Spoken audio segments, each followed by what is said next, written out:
Nick Ferrari at breakfast. Call 0345 6060 973. 9 minutes before 8. How often is it that you read a story about a senior politician, your heart actually warms to him? Well, it's happened to me today in the Daily Telegraph, because I read of the man with whom I'm about to speak, Deputy Prime Minister and Justice Secretary Dominic Raab, who told how he lost his dad aged 12. Now, I lost mine aged 20, and I thought that was young enough. Age 12 must be just absolutely heartbreaking for the lad. He says if a middle-class boy from Buckinghamshire benefited from it, this is taking up boxing, can you imagine what the formula will do for a working-class kid in Blackpool, or someone who comes from a working-class home in Newham? So a £300 million package is on the way. Mr. Raab joins me now. Good to have you on. I had no idea of the tragedy you endured as a young boy. What did boxing give you, or what did boxing or karate give you? Good morning. Morning, Nick. Well, look, I came from, as I say, a middle-class background. Dad died at 12. Obviously, a very difficult time. I was lucky because my mum was pretty heroic. Had he been ill, and Mr. Raab? Did you have notice? He died of cancer. So did mine. How extraordinary. Yeah, on you go, sir. Right. And so, look, the truth is I went up the hill to the grammar school, so I had a good education, but I went down the hill to the Slough Karate Club. And in fact, my karate instructor, Mick Daniels, is a big fan of LBC and yours in particular. He often messages me after we've been on. So, if I were to take him on in a fight, Mr. Raab, what throw do you think I should go for? I don't think that ends well for you. No, I don't think it does either. But he does also do sports rehabilitation, so he could probably help you out afterwards. That's right, as I'm lying bruised and battered on the sidewalk. But go on to what it actually provided you with, Mr. Raab. Well, look, the thing about sport, and it's not just boxing or karate, karate was particularly my sport from a young age. You're attracted into it for the sport, the role models, but actually you learn a lot of other things: respect, discipline, an approach to life. And if you can capture, and this is what our Youth Justice Turnaround Scheme, £300 million over 3 years, we're targeting 20,000 young people. If you can get those young people who are at risk, far greater risk than I was, of getting dragged into violence, antisocial behaviour, gangs, drugs, if you can capture their interest and give them a positive path, get the other services, the schools, potentially the police, the local council to work with them, not only do you give those young people a chance to stay clean and lead a much more fulfilling life for themselves, but boy does it have an impact on crime. You've got a great chance, because prevention is better than cure, of reducing crime, particularly in those hard up areas. I mean, I've worked for Fight for Peace, a charity in Newham. We were up in Blackpool earlier this week, so much tougher environments than I grew up in. And so this is really about keeping our streets safer, but along with hiring more police, tougher prison sentence, I do think for young people, making sure you've got those positive outlets will do a huge amount to make our communities safer. I've helped raise funds for a boxing gym that's run by the businessman Gerald Ronson in East London. You might be aware of it. And what I notice is it gives these lads and girls, in some instances, I think it gives them discipline, and it actually gives them a family network that they've not benefited from in the past. And that's what I think it provides for them, Mr. Raab. Yeah, I totally agree, and respect. Yeah. Respect for your opponents. I mean, I remember I talked a bit about it at the week. I remember going up to Liverpool on my own to do second down, and I kicked on a mate's floor. I turned up on my own. There were a bunch of different clubs. I had a big ding-dong with a lad from Liverpool, and all the club were waiting for me on the outside. I was slightly nervous, and they said, well, since you gave one of our lads a good going over, at least you could do is come and have a pint with us in the pub. Now there is something in martial arts and boxing, a camaraderie and a respect that is very powerful, particularly, I think, for young boys, but I think it can work for young girls as well. Sure. And the kind of role models and examples that they set. So it's not the panacea, but I think for some of those harder to reach kids, it's an important part of our crime fighting strategy. What level did you get to in karate? So I was third Dan, a couple of British Southern Region titles, Wow. and I spent a year on the British squad. So I was just a decent national fighter. I didn't really have much cut through into the international ranks. But what I found, and I see in sport across the board, and both my young boys do a lot of sport, is the impact it has on everything else they do, and particularly confidence at a young age. So again, it's not a panacea, but it is quite an important key that helps us unlock a sense of motivation and a plan for those young people who otherwise could be rudderless. OK, and lastly on karate, what was your speciality, Mr. Raab? Was it a komanage, a tai otoshi, or what particular throw or hold was your best one? Ashi Barai, which was a sort of double leg sweep. Because I was quite short for the heavyweight division, but that's the way I'd get my blows in early. Let's go to other matters.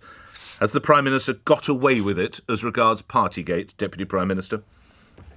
Look, I don't think anyone would say that after the recent months of the commentary, the accountability and the transparency. I think what I'd say is it's welcome that the police investigation has concluded. That's important for transparency. It's important for accountability. In terms of what happened at Number 10, the PM, of course, based on the interim Sue Gray report, has already apologised. He recognised things weren't right, and he overhauled the Number 10 arrangement. We, of course, await the final Sue Gray report. That will be published as soon as possible once we've received it, and the PM will go to the House of Commons. In the meantime, we're getting on with the job, dealing with the cost of living for all of your listeners. Obviously, we still got the appalling Russian invasion in Ukraine, and we're talking about fighting crime in the way that I described to you earlier. You've referenced the Sue Gray report. Should she be allowed to, as is being reported, her desire to name and shame the key players or ringleaders? Well, that will ultimately be her call, as it has been for the Met. All I'd say is that we were very clear. If there are any politicians that have been fined, then we would have full transparency, as we've shown. So she will be able to name who she wants to? Well, I'm not familiar with the discussions that are ongoing, but this is ultimately her prerogative. I've seen some of the reporting in the media. I think we've been very clear. Politicians are people accountable to your listeners. If there's any fine, and we've already shown this, that must be made public. You mentioned the government now needs to get on, to use your words, with dealing with the cost of living crisis. What are you actually doing with regard to that? We're not hearing of cuts of VAT. We're not hearing of other cuts. In fact, candidly, we're not hearing anything, Deputy Prime Minister. What are you doing? So first of all, we recognise that we've got a global struggle with inflation, that the aftershocks of COVID, the war in Ukraine. The first thing we've done is made sure the fundamentals of this economy are in good shape. That's, I think, the big difference between us and Labour Party or whoever else. So unemployment 3.7%, lowest in 50 years. Inflation high as 40 years ago. I have to reference that as well. No, but I'm not ducking the problem. I recognise it, but the fundamentals are important. You've got to have a dynamic economy, Nick. Otherwise, not just will you not have the jobs, you won't have the tax revenue to provide the relief. In terms of that relief, for those who may be in work but are really struggling to make ends meet, there's a £20 billion package of support. We've already changed universal credit, national living wage, council tax relief, the 5p off fuel duty. In July, so the things coming up, there's going to be a £300 national insurance tax cut for 30 million workers. In October, there'll be £200 extra relief on energy bills. And of course, we'll keep things under review. But there's an enormous package of support there. You only get that with, frankly, a government and the Conservatives who have got the economy in the fundamentals right, not just to create the jobs to see people through, but the tax revenue to provide that relief. And that's why the fundamentals are so important. You say, but you appreciate my listeners if they go to the supermarkets or the stores or the petrol stations later today. I hear what you're saying, but they don't think the economy is under control because they're seeing prices in virtually every possible good or fuel soaring.